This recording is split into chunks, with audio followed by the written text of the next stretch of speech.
In this morning's On the Money, we are talking last-minute tax tips, especially for the nearly one-third of Americans who admit they procrastinate when it comes to filing their taxes, according to a recent survey. So if you're feeling a bit overwhelmed with less than 24 hours to go until the April 15th deadline, have no fear. Sharon Epperson, CNBC's senior personal finance correspondent, is here to help. Sharon, good morning. Good morning. Okay, let's be real. You don't have much time left. Where do things stand? Are you speaking to me personally? Do No, you know I'm not that attacking I you. haven't done it yet? I'm not attacking you. No, you don't have much time left. A lot of people have procrastinated. There have been over 100 million returns that have been submitted to the IRS, and that's more than almost two-thirds of what they're expecting. But still, that means a third of people haven't done anything yet. The average refund is over $3,000, over $3,100 actually. So you want to get your tax return done and get that refund if you're due one. Yeah, absolutely. Absolutely. And try to save that money. Don't try to save that money. Exactly. You know, Sharon, it's not a surprise, I guess, but the idea that scammers will use any excuse to try to part people from with their money.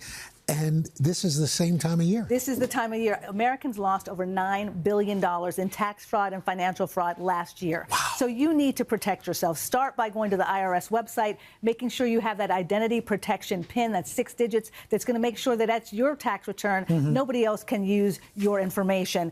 Ignore anything that's unexpected, supposedly from the IRS, a text or an email. They're not going to contact you that way. It's going to be the mail. Exactly. They're going to contact you through the mail. And always use a strong password. Two-factor authentication is really key. Don't get annoyed by that extra code that comes. That's to protect you. So you have your password, that extra code. You want to put both in, though. All righty. Sure. So for those procrastinators, even if they have the best of intentions, they're not going to make it by the deadline. What do you need to know about filing an extension? Well, you definitely need to file an extension by April 15th.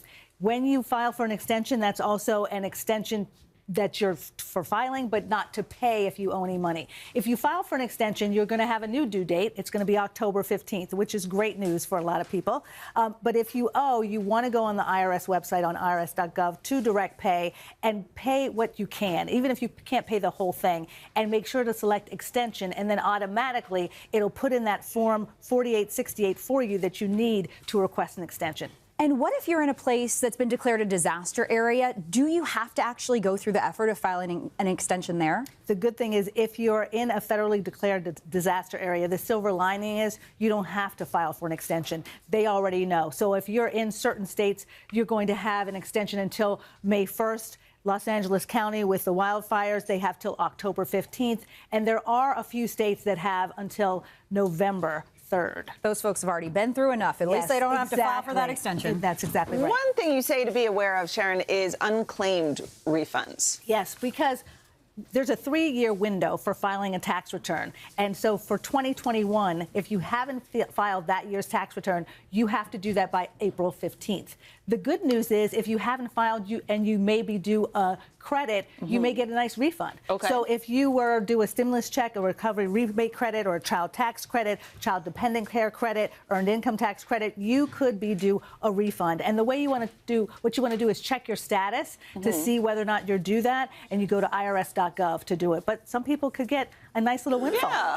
Free money. Free Sharon, money. really quickly, Yes. is it best to have it like direct deposited to you as opposed to getting a check? It's absolutely best to have it direct deposited, and best to do your tax return online, because that will save you from making a lot of mistakes. Free file is available, direct pay is direct file is available. So important to do it online by April 15th. And you get it a lot faster. Get a lot faster. Yep. Get your refund a lot faster. Yes. Yeah. Thank you. Sharon, you always come through with the good tips. For more tax-saving strategies, sign up for Sharon's free Money 101 newsletter series at cnbc.com/Money101.